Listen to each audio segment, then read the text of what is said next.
2026 వరకు పొలిటికల్గా ఉన్నాను.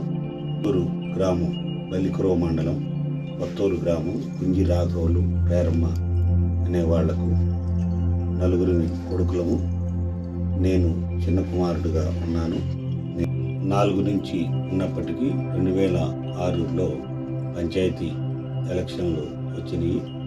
కానీ నేను ఇక్కడ ఈ ఎన్టీఆర్ కాలనీలోకి రాజకీయ ప్రవేశం చేయకముందే 95 నుంచి కూడా ఇక్కడ అందరూ పేద ప్రజలు చుట్టు గుడిసెలు వేసుకొని అంతా ఎడారి ప్రాంతంగా ఉంటున్నా కానీ ఇక్కడే ఉన్నారు. ఆనాటి 95 నుంచి చిగారటయ్య గారు ఎమ్మెల్యే గారుగా ఉన్నాడు. అప్పుడు ఈ పేద ప్రజలందరూ ఉండటానికి మేరక ప్రాంతంగా ఉన్నదనే ఉద్దేశంతో చెరువుకి ఈ స్థలానికి కట్ట ఏర్పాటు చేసి పేద ప్రజలు ఉండేదానికి నిర్మాణం చేసి ఉన్నాడు. కానీ నేను 2006 టైంలో పంచాయతీ ఎలక్షన్ టైంలో పోటీ చేశాను. మన ఇప్పుడు ఉన్న మంత్రి గారు గొట్టిపాటి రవికుమార్ గారే నాకు సీట్ ఇచ్చి పోటీ చేయడానికి ఇక్కడ ఉన్న లోకల్ నాయకుల సహకారంతో నాకు అవకాశం ఇచ్చారు. నేను పోటీ చేసి స్వల్ప తేడాతో ఓడిపోయాను. అయినప్పటికీ కూడా నాకు బాధ్యతలు ఒప్పజెప్పి ఇక్కడ ఉన్న పరిస్థితిని, డెవలప్మెంట్ని చూసుకోమని చెప్పి నాకు బాధ్యతలు ఒప్పజెప్పారు. తదగా అనుగుణంగా అప్పుడు 2009 వరకు కూడా హైవే రోడ్ నుంచి లోపలికి రావడానికి కాలు పెడితే బురదలో దిగిపోయే విధంగా బళ్ళు కానీ మనుషులు కానీ లోపలికి వచ్చే పరిస్థితి లేదు. అలాంటి టైంలో ఆ రోజు ఎమ్మెల్యే గారిగా ఉన్న గొట్టిపాటి రవికుమార్ గారి సహకారంతో గ్రామీణ ఉపాధి హామీ పథకం కింద 50 లక్షల రూపాయలు మనకి నిధులు కేటాయించారు. ఆ రోజు స్కూల్ బిల్డింగ్ చిన్నది, మన పల్లు ప్రాంతంలో ఉండి వర్షం పడితే నీళ్లు లోపలికి పోయే పరిస్థితిలో ఉన్నటువంటి స్కూల్ బిల్డింగ్ని పూర్తిగా డిస్పోజల్ చేసి మళ్ళీ 1 సైడ్ 2 స్టేర్ల బిల్డింగ్ లాగా పిల్లలకి ఇబ్బంది లేకుండా ఆ రోజు సర్పంచ్గా ఉన్నటువంటి చిన్నపల్లి వెంకటేశ్వర్లు గారు ఆధ్వర్యంలో ఆ రోజు కూడా ఆ స్కూల్ బిల్డింగ్ని నిర్మించడం జరిగింది. అలాగే 2009 మళ్ళీ ఎలక్షన్ టైంలో మళ్ళీ కూడా నా మీద నమ్మకంతో మన గొట్టిపాటి రవికుమార్ గారు మళ్ళీ నాకు సీట్ ఇవ్వడం జరిగింది. లైలా తుఫాను వచ్చి మన ఎన్టీఆర్ కాలనీ అంతా కూడా బాగా ఇబ్బంది పడిపోతున్న టైంలో అందరికీ కూడా ఆర్థిక సహకారం అందే విధంగా కృషి చేసి అందరికీ నష్టపరిహారాన్ని ఇప్పించి, అలాగే ఈ లైలా తుఫాన్ వల్ల దెబ్బతిన్న కట్టని నిర్మించేదానికి కూడా ఆనాటి ఎమ్మెల్యే గారు సహకరించారు. దాన్ని నాకు అప్పచెప్పి నా మీద నమ్మకంతో నా ద్వారాగా పనిచేయించారు. అలాగే మన ద్వారకా నగర్ ఆనుకొని కొంత విలువైన స్థలం గవర్నమెంట్ అవసరాల కొరకని సర్వే నంబర్ 18లో సుమారు ఎకరా స్థలాన్ని గవర్నమెంట్ ఆఫీసులకు వినియోగార్థం ఉపయోగపడే విధంగా స్థలాన్ని కూడా మున్సిపాలిటీ తరపు నుంచి కేటాయింపు చేయడానికి నా వంతు కౌన్సిలర్గా నేను కృషి చేసి ఆ స్థలం కేటాయింపులో కూడా కీలక పాత్ర పోషించాను. ఆ రోజు ఆ స్థలం ఇక్కడ ఉంది కాబట్టే ఈరోజు నేటి మంత్రి గారు దాంట్లో ఒక మంచి విద్యుత్ సబ్ స్టేషన్ నిర్మించి మన అద్దంకి టౌన్ అవసరాలకి తీరుస్తున్నారు. ఆ స్థలంలో ఈరోజు మంచి విద్యుత్ సబ్ స్టేషన్ నిర్మించున్నారు. మన ఏస్ బౌండరీ వెనుకమార్ల నుంచి 3 బజార్లు, అలాగే నలై మాస్టర్ వాళ్ళ వెనుకమార్ల బజార్లు, సిసి రోడ్లు, ట్రైన్లు ఎస్పీ గ్రాంట్ కింద, అలాగే 14 ఫైనాన్స్ కింద వచ్చిన మరో 1 కోటి రూపాయలతో ఆ వర్కులు కూడా కంప్లీట్ చేయించడం జరిగింది. అలాగే మనకు ఇక్కడ ముస్లిం సోదరులందరూ కూడా ఊరందరూ ఒకసాటికి చేరి వాళ్ళు ప్రార్థన చేసుకోవడానికి ఒక స్థలాన్ని కేటాయింపు చేసుకుని ఉన్నారు. కానీ స్థలం అంతా ఎడారిగా ఉన్నందున వాళ్ళకి వసతి లేకపోవటం వల్ల అది అప్పుడు ఫండ్స్ లాస్ట్కి వెళ్ళే మూమెంట్లో నాకు చెప్పడం జరిగింది. దాన్ని వెంటనే ముస్లిం సోదరుల కొరకు చుట్టూరు కాంపౌండ్ వాళ్ళు ఒక నెల రోజుల్లో దాన్ని కంప్లీట్ చేసి ముస్లిం సోదరులకు అప్పచెప్పటం జరిగింది. పథకం కింద అన్ని మండలాల్లో భాగంగా మన చెరువు డెవలప్మెంట్కి కావాలని అడిగినందున ఆ రోజు బాచిన కృష్ణ చైతన్య గారు ఇన్ఛార్జ్ గారుగా మన నియోజకవర్గానికి ఉండి అందులో భాగంగా మన చెరువుని డెవలప్మెంట్లో భాగంగా తీసుకొని ఆ చెరువు వర్క్ని చేసేదానికి మనకి ఇళ్ళకి చెరువుకి ఉన్న కట్టను ప్రతిష్టంగా చేయించి అలాగే లోపల కూడా సుందరీకరణ పనులు ప్రారంభించి దగ్గర 60-70 లక్షల రూపాయల వరకు చేయించి ఆ పనికి నాంది పలికాను. ఇప్పుడు కూడా అదే పనిని కంటిన్యూస్ చేసే విధానంలో కూడా ఈరోజు మళ్ళీ నేటి గవర్నమెంట్ కూడా అదే పథకాన్ని కంటిన్యూ చేస్తున్నందుకు నాకు చాలా సంతోషంగా ఉంది. ఆ వర్క్ జరగాలని మనస్ఫూర్తిగా మనము స్టార్ట్ చేసిన వర్క్ మళ్ళీ ఫినిష్ అవ్వాలని నేను మనస్ఫూర్తిగా కోరుకుంటున్నాను. మనకి ఇక్కడ బుడిగి జంగాలు, బండవాళ్ళు, బొమ్మలాట వాళ్ళు 3 వర్గాల వాళ్ళు ఉన్నారు. వాళ్ళ కోరికల మేరకు బొమ్మలాట వాళ్ళకు గతంలో శ్రీ కోదండరామ స్వామి ఆలయం కట్టాము అందరికీ అని. దానికి చుట్టూరు ప్రహరీ గోడలు అలాగే అవసరమైన చాట బోర్లు అవన్నీ కూడా నేను కౌన్సిలర్గా నా సొంత నిధులతోటి నా సొంత డబ్బుతో వారికి వాళ్ళు కోరిన కోరికలను తీర్చడం జరిగింది. అలాగే మన జంగాలకి వాళ్ళు స్థలం కేటాయింపు చేసుకుంటే దాంట్లో కమ్యూనిటీ హాలు కట్టించవలసిందిగా వాళ్ళు అర్థించి ఉన్నారు. కాబట్టి దాంట్లో మరో దాత అయినటువంటి కాకాని రాధాకృష్ణమూర్తి గారు ఇనుము సిమెంటు ఇచ్చిన పిదప నేను నిర్మాణం మొత్తం దగ్గర 8 లక్షల రూపాయలు నా సొంత నిధులు కేటాయించి వారికి ఒక మంచి భవనాన్ని స్లాబ్ వేసి గోడలు కట్టి ఇచ్చి ఉన్నాను. పార్టీ అధికారంలోకి వచ్చిన కాడి నుంచి వైసీపీ పార్టీ తరపు నుంచి అప్పుడు స్పెషల్ గ్రేడ్గా స్పెషల్ ఆఫీసర్ పరిపాలన ఉన్నప్పటికి కూడా కరోనాకు ముందు సుమారు 1 కోటి రూపాయలతో అంతర్గత సిమెంట్ రోడ్లు, సిసి డ్రైన్లు, దామవారపాలెం శ్మశానం వరకు హైవే రోడ్ నుంచి శ్మశానం వరకు సిసి డ్రైన్లు అలాగే సిమెంట్ రోడ్లు అలాగే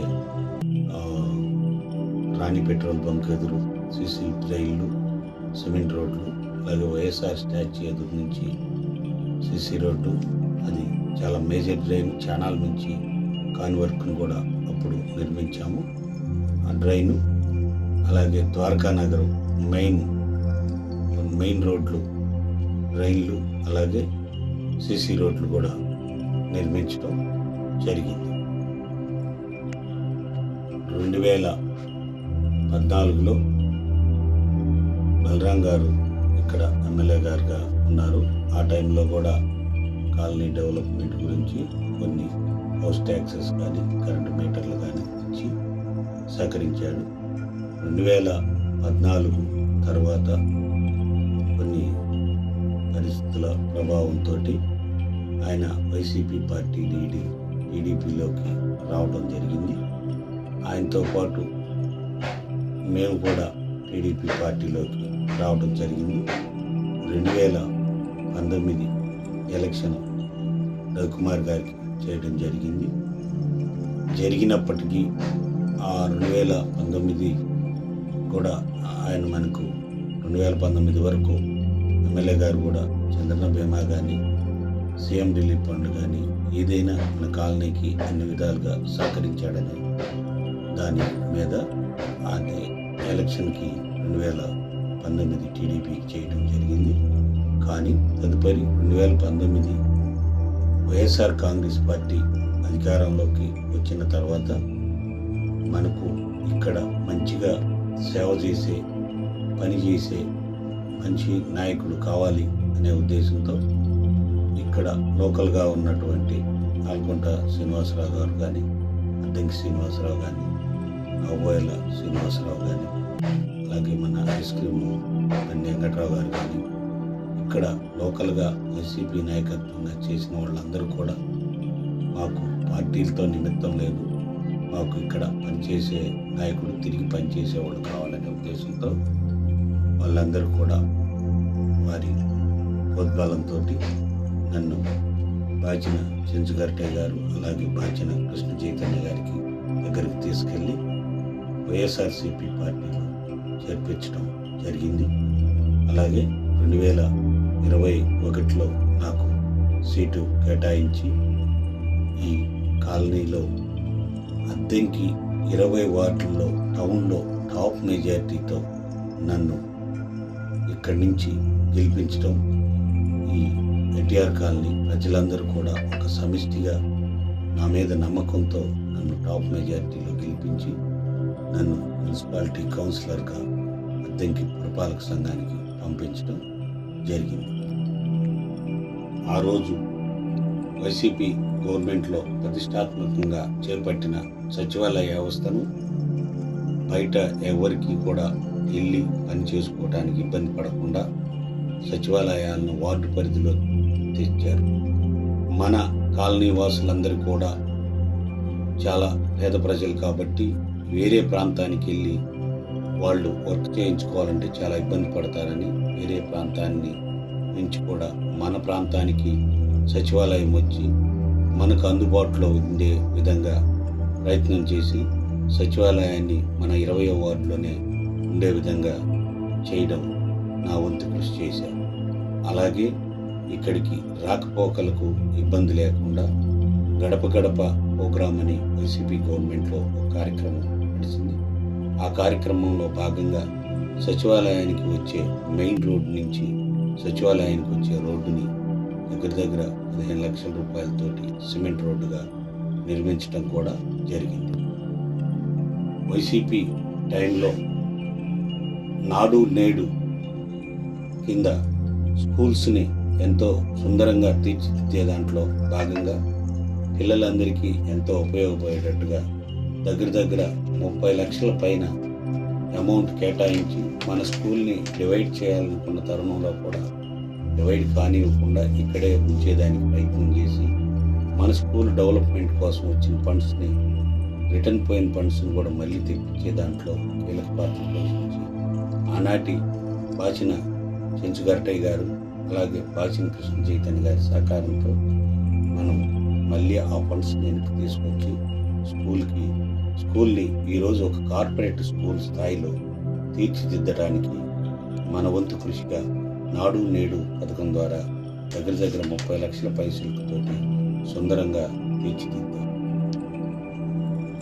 అలాగే ఈ 20వ వార్డులో ఏ కార్యక్రమం చేసినా ఏదైనా దైవ కార్యక్రమాల్లో అది క్రిస్టియన్ కావచ్చు, హిందూ కావచ్చు, ముస్లిం కావచ్చు, అన్ని మతాలకు సమానంగా చూసుకుంటూ చర్చిలు ఎవరన్నా నిర్మించుకుంటే హోసన్న మందిరు అలాగే ఇంకా కొన్ని మెయిన్ చర్చిలు చాలా నిర్మించుకున్నారు.